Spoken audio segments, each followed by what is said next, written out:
நம் செய்திக்குள்ளாக கடந்து செல்ல போகிறோம். ஏசாயா 42:3 அவர் நெறிந்த நாணலை முறியாமலும் மங்கி எறிகிற திரியை அணைக்காமலும் நியாயத்தை உண்மையாக he bro his reed shall he not break and the smoking flag shall not quench. Right? இன்னொரு வசனம் வாசிக்கிறேன், நல்லா கவனிங்க. ஏசாயா 62:1 சீயோனின் நிமித்தமும் எருசலேமின் நிமித்தமும் நான் மௌனமாயிராமல் அதன் நீதி பிரகாசத்தை போலவும் அதன் ரட்சிப்பு எரிகிற தீபத்தை போலவும் வெளிச்சப்பட மட்டும் அமரான். ரைட், இது என்ன சொல்றான் தாவீதுக்காரன்? நான் என்ன சொல்றான்னு சொல்லிடுறேன். இதை இதுக்கு ஒரு பேக்ரவுண்ட் இருக்கு. த மிஸ்ட்ரி ஆஃப் லைட்னு இருக்கு இல்லையா? அந்த மிஸ்ட்ரி ஆஃப் லைட் உங்களுக்கு தெரிஞ்சிருக்கோம், ஒருத்தருக்கு சொல்லியிருக்கேன், நல்லா தெரிஞ்சுக்கோங்க. ஆண்டவர் இந்த உலகத்தை படைக்கும் போது வெளிச்சம் உண்டாது கடவுள்னு சொன்னார். அவருடைய முகத்தின் ஒளி கம்ப்ளீட்டாக லைட் ஆயிடுச்சு. அதுக்கப்புறம் அந்த டைமில் வேறு எவ்வளோ கிரியேச்சர்ஸ் இருந்ததா தெரில, என்னென்னமோ மில்லியன் இயர்ஸ்லாம் சொல்கிறாங்க, அதெல்லாம் நமக்குல. அப்போ அந்த இடத்துல லைட் வந்துடுச்சு. அதுக்கப்புறம் 14வது வருஷத்தில் பார்த்தீங்கன்னா சூரிய சந்திர நட்சத்திரம் பார்த்து அதில் அதை வேறு லைட்டில் கொண்டு வர்றாரு. அடுத்தது மனுஷன் என்ன பண்ணுறான், மெழுகுவத்தி வச்சான், அப்புறம் தீவட்டியை வச்சான், அப்புறம் இவர் தாமஸ் ஆல்வா எடிசன்லாம் கற்றுக்கிறாரு. ஸோ 3 விதமான லைட் இருக்குது இல்லையா? அப்போது தாவீது சொல்கிறான், என் பிரச்சனையின் மத்தியிலே உம்முடைய வெளிச்சத்திலே நான் வெளிச்சம் காண்கிறேன். சூரியனில் லைட் இல்லாதாலும் சரி, என் பக்கத்தில் தீவட்டி எரியலாலும் சரி, ஆண்டவருடைய வெளிச்சத்தில் வெளிச்சம். ஒரு ஆமென் சொல்லுங்க. உங்கள் வாழ்க்கையில் சில வேளைகளிலே எல்லாம் இருண்டு இருக்கும் பொழுது தேவனுடைய வெளிச்சத்திலே நீ நடக்க முடியும். அதுக்கு முக்கியமான ஒரு காரியம் என்னன்னா, வேத புத்தகம். வேதமே உந்தன் பாதனுக்கு தீபமாக இருக்கிறது. அதில் அதை பிடிச்சி நடக்கிறவன் எந்த விதத்திலேயும் அவன் இடறி போவது இல்லை. அடுத்தபடியாக பார்த்தீங்கன்னா இயேசு சொல்கிறாரு, யோவான் 8:12 சொல்கிறாரு, நான் தான் ஒளின்றாரு. மத்தேயு 5:12 நீங்கள் தான் ஒளின்றாரு. அது எப்படிங்கன்னாக்கா, இயேசு கிறிஸ்துவ ஒளி உனக்குள்ளாக வந்தால் நீ ஒளியாக மாறுவாய். உன் வாழ்க்கையில் சில ஊழியக்காரங்க என்ன நினச்சிக்கிறாங்கன்னா, நான் சர்ச்சை வச்சுட்டானா இல்லைனா ஊழியம் போட்டானா மக்கள் வர்றாங்க, வரமாட்டாங்க. உன்னில் இருக்கிற ஒளியை கண்டால் ராஜாக்கள் உன்னிடம் நடந்து வருவார். அப்போ நீ என்னன்னா எழும்பி பிரகாசிக்கணும். சில பேர் உட்காந்துக்கினே பிரகாசிக்கிறேன்னு சொல்லாதீங்க. அப்போது நம்முடைய வாழ்க்கையிலே எழும்பி பிரகாசிக்கணும். மரித்தோரை விட்டு எழுந்திருக்கணும், தூசியை விட்டு எழுந்திருக்கணும். சீயோன் குமாரத்தை தூசி விட்டு எழுந்துன்னு சொல்கிறாரு. அப்போ எழும்பி நீங்கள் பிரகாசிக்க வேண்டும். அது ரொம்ப முக்கியமான காரியம். அப்போ உங்களுடைய லைட் மற்றவங்களுக்கு அது யூஸ்ஃபுல்லாக இருக்க வேண்டும். இந்த லைட்டை இயேசு சொன்னார், விளக்கு தண்டின் அந்த ஊர் கணக்கு சொல்லியிருக்காரு, விளக்கு தண்டின் மேல் வைங்க. இந்த இடத்துல பெரிய இடத்துலனா ஒரு வேளை போடியம் மேலே வச்சா எல்லாருக்கும் தெரியும் இல்லையா? விளக்கு தண்டில் வைக்கணும். 2 இடத்துல வைக்கக்கூடாதுன்னு சொல்கிறாரு. ஒன்று கட்டில் கடியில், அது கம்ஃபர்ட் ஜோனை குறிக்கிறது. சில பேர் சொல்லுவாங்கள்ல, கம்ஃபர்ட் ஜோனில் இருக்கவன் நீ நரகத்துக்கு போவான்னு சொல்லலை. இப்போ இருக்கிற சுச்சுவேஷன் நல்லா இருக்கிறது, அங்கே அப்படியே இருந்து அமைதியாக இருந்து கர்த்தருக்கு ஸ்தோத்திரம் சொல்லிட்டு அப்படியே போகிறோன்றது கம்ஃபர்ட் ஜோன். 2வது விளக்கை கொளுத்தி எங்கே வைக்கக்கூடாது. 2வது மரக்கால் கீழே வைக்கிறதுன்றது பிஸ்னஸ். மரக்கால் அந்த காலத்தில் அளக்கிறதுக்கு டிஜிட்டல் பேலன்ஸ்லாம் கிடையாது இல்லையா? அவன் என்ன பண்ணான், மூடி வச்சா என்ன கணக்குனா, என்னுடைய பிஸ்னஸ் மேட்டரில் போட்டு ஒன்று மூடிடாது. எப்போ பார்த்தாலும் business. You have to prioritise your priorities. ஆண்டவருக்குன்னு ஒரு நேரம் அளிக்கணும். ஆண்டவர் சொல்கிறாரு, பவுல் சொல்கிறான், நான் செலவு பண்ணவும் செலவு பண்ணப்படவும். அவர் சொல்கிறார், நான் ஏழையா, ஆனால் நான் செலவு பண்ணுவேன். செலவு பண்ணப்படணுன்றது நான் அது ஹீப்ரூவில் கேண்டில் எரிஞ்சு அப்படியே மெல்ட் ஆகிற மாதிரி நான் மெல்ட் ஆவேன்றான். அப்போது நம்முடைய வாழ்க்கையில் நாம் ஒளி கொடுக்கிறவர்களாக இருக்க வேண்டும் இல்லையா? இது ரொம்ப முக்கியம். இது இப்படி நான் நினைக்கும் பொழுது என்னன்னா, சாத்தான் உன்னை ஒளி கொடுக்காத பண்ணிடுவான். அதுக்கு தான் வரும். இவன் சொல்கிறான், அவர் நெறிந்த நாணலை முறியாமலும் மங்கி எறிகிறது. அப்போது அந்த காலத்தில் லைட் இருந்தது.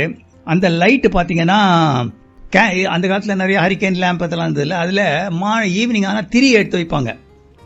எடுத்து இதெல்லாம் ட்ரிம் எல்லாம் பண்ணி அதை கிரஷன் ஊற்றி இதெல்லாம் பண்ணுவாங்க எவ்ரி நைட். அப்போது மங்கி எறிகிற திரியை நீ என்ன பண்ணணும், பராமரிக்கணும். இல்லைன்னா என்ன ஆகும், அது அணைஞ்சு போயிடும். ரொம்ப முக்கியம். எதனால் ஒரு லைட் அதை அணைஞ்சு போயிடும்னா, அதில் பராமரிப்பு குறைவு இல்லை. அதை எரிய விடணுன்னா சில காரியங்கள் செய்யணும் இல்லையா? அடுத்தது எண்ணெய் குறைவு. எண்ணெய் ஊற்றலன்னா என்ன தான் போட்டாலும் எரியாது இல்லையா? அடுத்தது பார்த்தீங்கன்னா இயற்கை சீற்றங்கள். அந்த ஹரிக்கேன் ரேட்டில் பார்த்தீங்கன்னா சைடில் கண்ணாடி இருக்கும், எண்ணெய் காற்று அடிச்சாலும் வராது. ஆனால் எண்ணெய் ஜாஸ்தி இருந்ததுன்னா இந்த மீன் விற்கிறாங்க பாருங்கள், ஈவினிங்கு நீங்கள் ஏன் அங்கே போனீங்க என்னப்பான்னு பார்த்து அங்கே போய் லைட் வச்சுருக்காங்க, அதில் பெரிய திரி வச்சுருக்கான். அவ்வளோ பீச் காற்றுல கூட அணையலை, அது ஒன்றும் கவர் பண்ணல. அப்போது எண்ணெய் ஜாஸ்தியாக இருந்ததுன்னா இதில் சமாளிச்சிக்கலாம் இல்லையா? அதாங்க இது. அடுத்தது தவறான ஊழியம் செய்து லைட்டு பிடிச்சினாக்கா ஆண்டவர் அனுப்பிச்சிருவார். அப்போ உன் வாழ்க்கையில வந்து இந்த லைட்டு எரியிறது ரொம்ப முக்கியம். இது என்ன லைட்னு சொல்றேன், இந்த மிஸ்ட்ரி ஆஃப் லைட் சொன்னேன். மனுஷனுடைய வாழ்க்கையில புதுசாக வந்திருக்காங்கள சொல்றேன், எல்லாருக்கும் தெரியும்.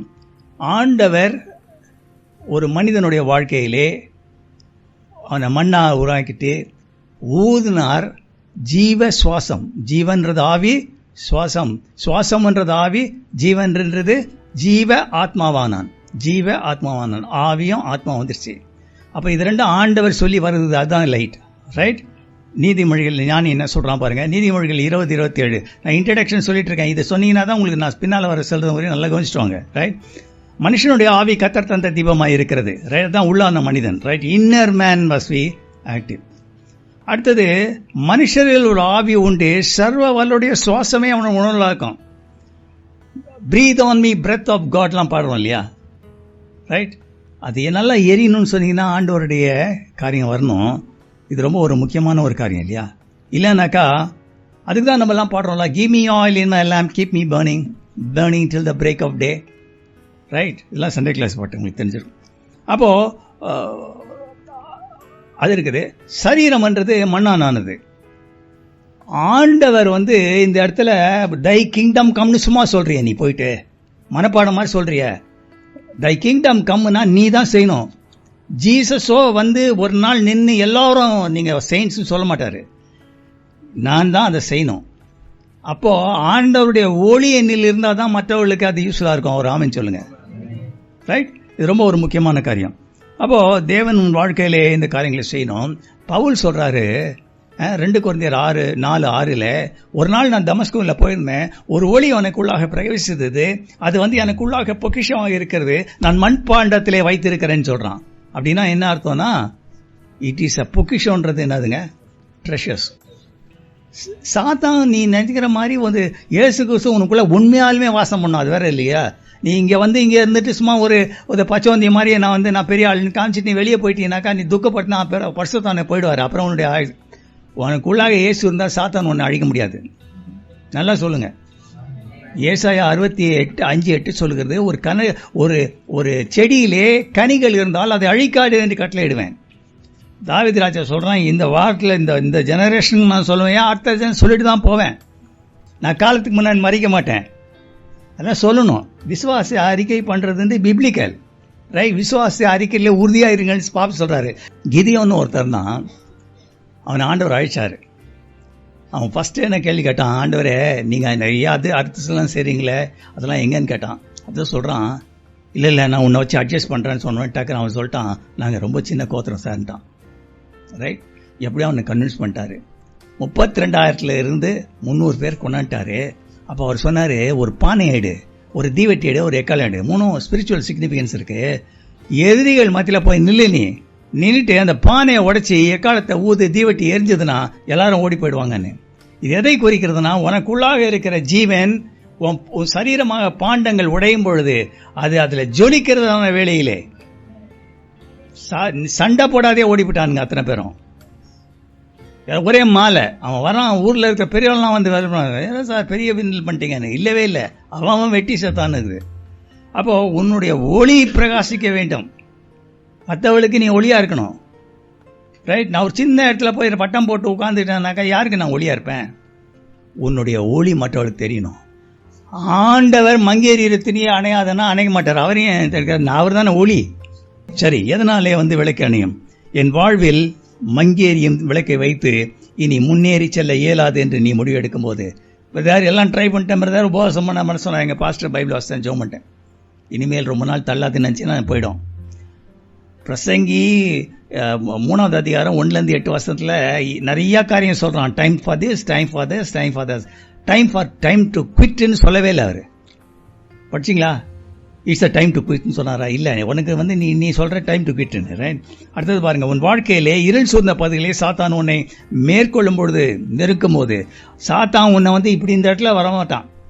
நீண்ட நாட்கள் உன் சூழ்நிலை மாறும் என்று பொறுமையுடன் காத்திருந்தாய். உன் நம்பிக்கை மாறாத காரியங்கள்.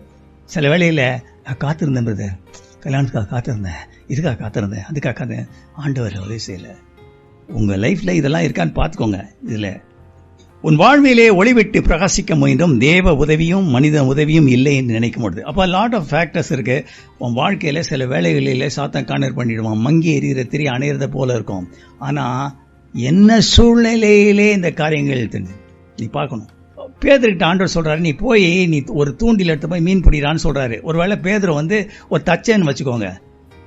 ஆண்டவர் சொல்லிட்டாரு, உனக்கு ஃபைனான்ஸ் கொடுத்துட்டா எடுத்துக்கோங்க. எப்படிங்க அவன் போய் தூண்டில் போட்டு பிடிக்க முடியாது இல்லையா? அப்போ திடீர்னு இவர் வராரு, ஆல்ஃபிரட் சார் கொடுங்க சார் தூண்டில், நான் பிடிச்சி தரேன்னா அவர் தான் டெஸ்டினி ஹெல்ப்பர். நல்லா புரிஞ்சுக்கோங்க, சின்ன உதாரணம் சொல்றேன். அந்த மாதிரி ஆளுங்க வருவாங்க. அவங்க மென்டார் வேற. மென்டார்ன்றதை உன்னை எடுத்து ஒவ்வொரு லெவல்ல உனக்கு கஷ்டம் வரும்போது தூக்கி உன்னை உற்சாகப்படுத்தி தைரியப்படுத்தி இதை செய்ய அதை செய்ய உன்னை உற்சாகப்படுத்தி கொஞ்சம் நேரம் ஸ்பீட் எடுத்து விட்டா நீங்க அப்படியே ஸ்பீடா ஓடிடுவீங்க. இதெல்லாம் ரொம்ப முக்கியமான காரியம். சரி, ஏன்னா எதை சொல்றேன்னா, இதெல்லாம் பைபிளில் சில காரியங்கள் எழுதி வைத்திருக்கிறது. பவுல் சொல்றாரு, இவளெல்லாம் அவளுக்கு திஷ்டாந்தங்களை சம்பித்தது கடைசி காலங்களில் வாழும் நமக்கு எச்சரிப்பு உண்டாக கொடுக்கப்பட்டிருக்கிறது.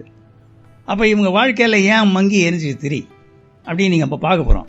முதலாவது மங்கி எறின திரி இருந்தது சங்கீதம் 51:11 இப்ப வாசித்தாங்க இல்லையா?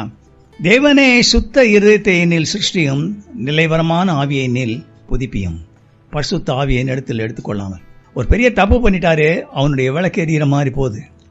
அவன் படிச்சு பாருங்க, அவன் அடுத்த வசனம் சொல்றான், என்னால நான் எவாஞ்சலிஸ்ட் வார்த்தையை சொல்ல முடியல, என் உதடுகள்லாம் லாக் ஆயிடுச்சு. இப்ப நீங்க இதெல்லாம் பண்ணிட்டீங்கன்னா என் உதடுகள் திறந்தா பாதகம் இருக்க முடிய வழியை அனுப்பேன். I'm an evangelist. I'm not able to do because என்னுடைய ஆவி நிலைவரமா இல்லை. ஒரு நாள் அலையொலியா சொல்றேன், ஒரு நாள் டவுன் ஆயிடுறேன், இன்னொன்று பிரைஸ் தி லார்ட் சொல்றேன், டவுன் ஆயிடுறேன். ரைட்? பாவத்தினால் மங்கேறி தெரியுது. ரெண்டாவது பாத்தீங்கன்னா, அழைப்பை நிறைவேற்றாமல் சோர்ந்த குறி. யோனா நல்லதானுங்கன்னா என்னன்னா கொஞ்சம் கம்ஃபர்ட் ஜோன்ல இருந்துட்டான். டெய்லி அங்க ராஜா பிரியாணி கிராணி கொடுத்தாரு.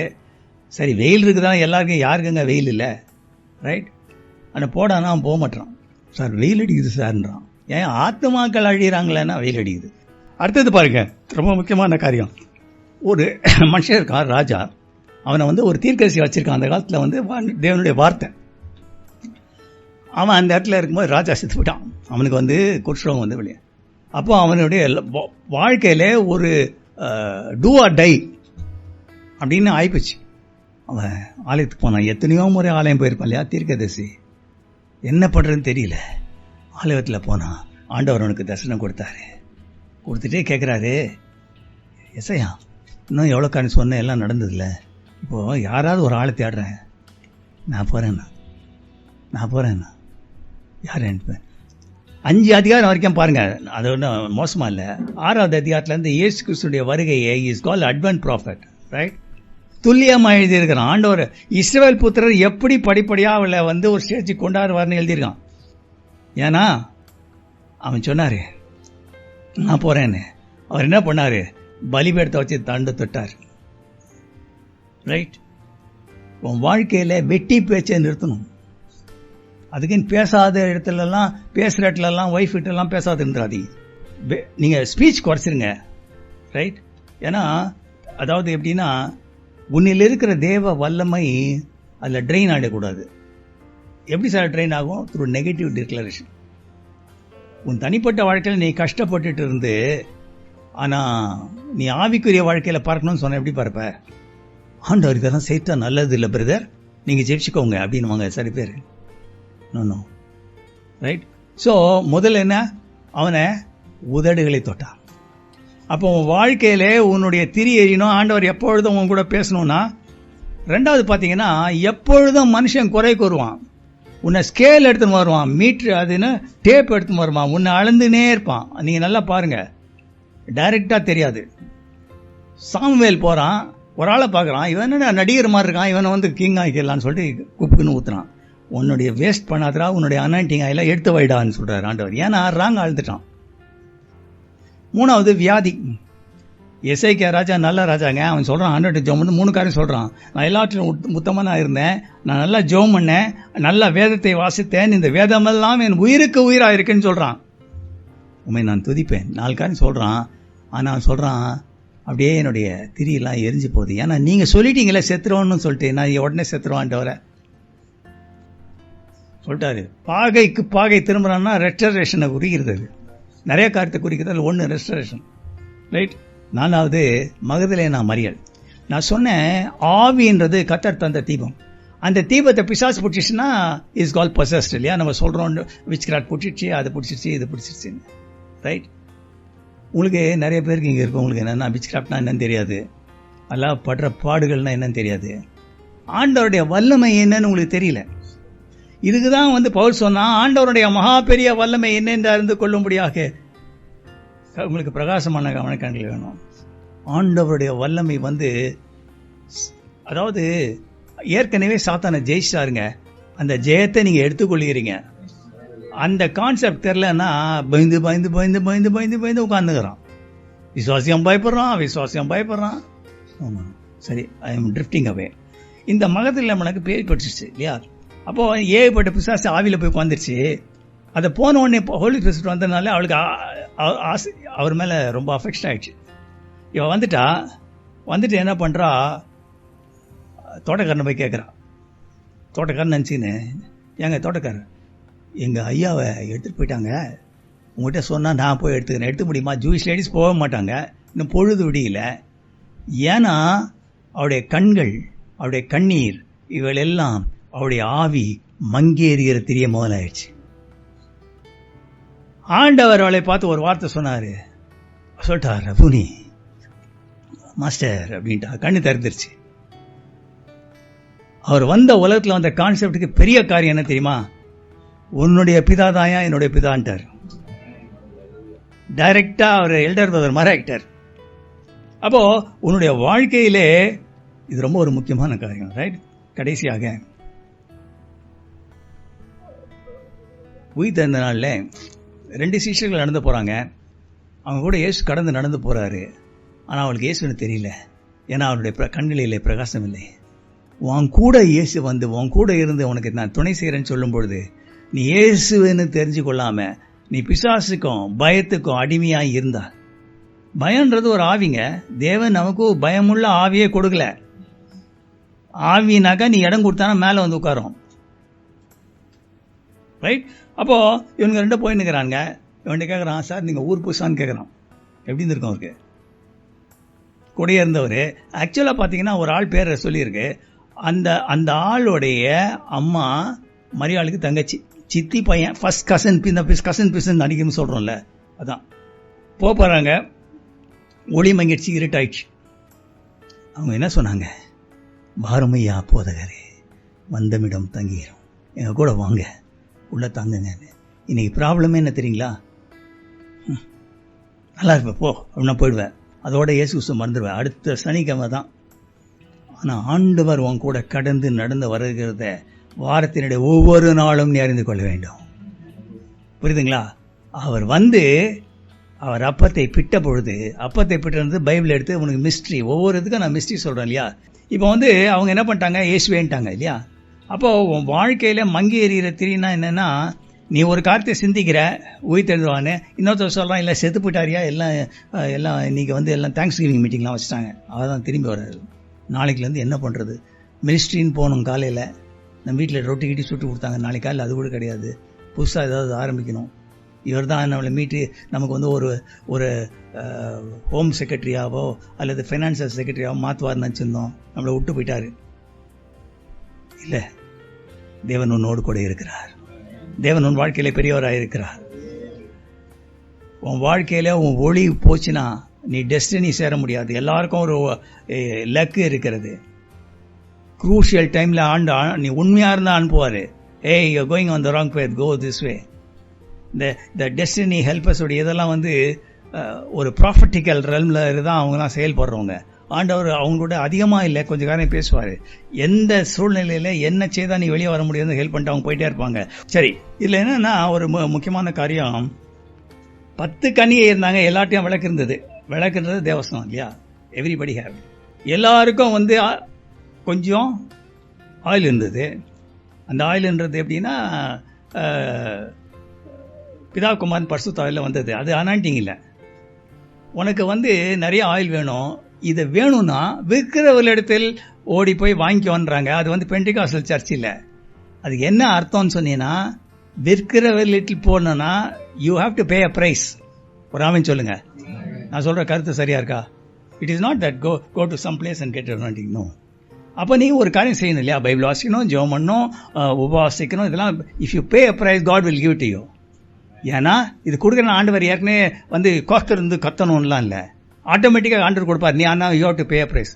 நோகாத நோன்பு கும்பிடுதுன்றாங்களே, ஆண்டவர் சில காரியங்கள் சொல்கிறாரு இல்லையா? இது டிசிப்ளின் லைஃப் நமக்கு வேணும்.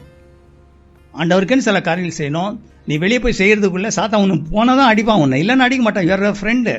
அவன் நான் போன வாரம் சொன்னேன்ல, கிரிக்கெட் மேட்ச்சில் வந்து யார் பேட் பண்ணுறானோ அவனை தான் பிடிப்பான், போலிங் பண்ணுறான் பிடிப்பான். 80,000 பேர் கை தட்டுறவங்களாம் விட்டுருவான்.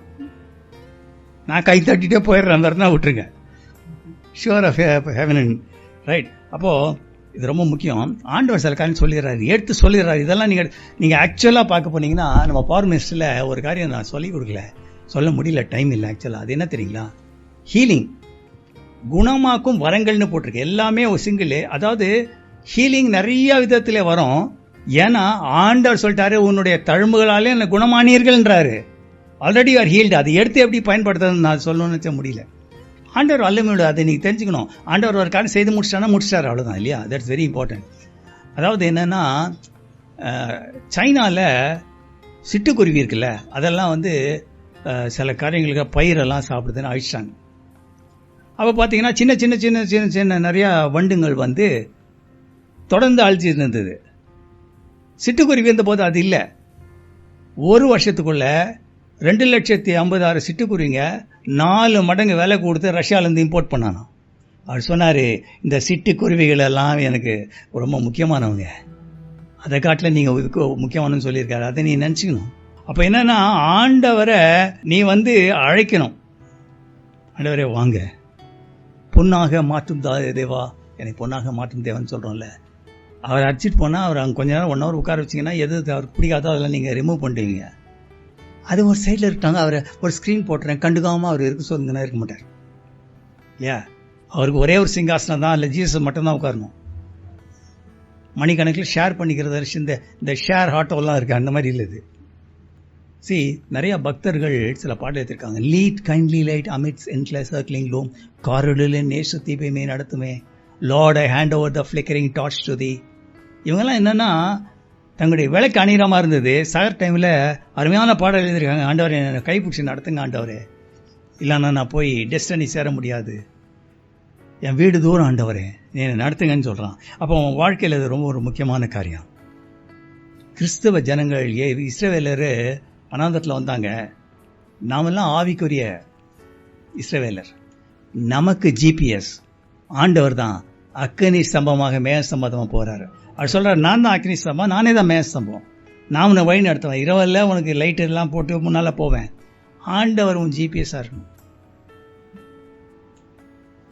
அப்போது நீ வழி திட்டு போகிறதுக்கு சான்ஸே இல்லை. புரியுதுங்களா? ஆண்டவர் ஒன்று வழி நடத்துவார், பெரிய காரியம் செய்வார். Put God first and you will never be the last. ஆண்டவரை முன்னால் வச்சுன்னா நீ லாஸ்ட்டாக வர போகிறத LOST லாஸ்ட்டும் கிடையாது. ரைட்? சில பேர் சொல்லுவாங்க, ஏறி உட்காந்துருங்க ஜீசஸ், ஆனால் அந்த ஸ்டியரிங் மட்டும் நான் கொடுக்க மாட்டேன்னுவாங்க. அது என்கிட்ட இருக்கட்டும். ஏன்னா நீங்கள் நான் போக வேண்டான்னு சொல்கிற இடத்துலலாம் போயிட்டீங்கன்னா எப்படி ஆண்டவரே செட் ஆகாது. இல்லை, take my life and let it be consecrated, my Lord, to thee. Take my movements and my days, let them flow in ceaseless praise. ஆண்டவர் பெரிய காரியங்களை செய்வார்.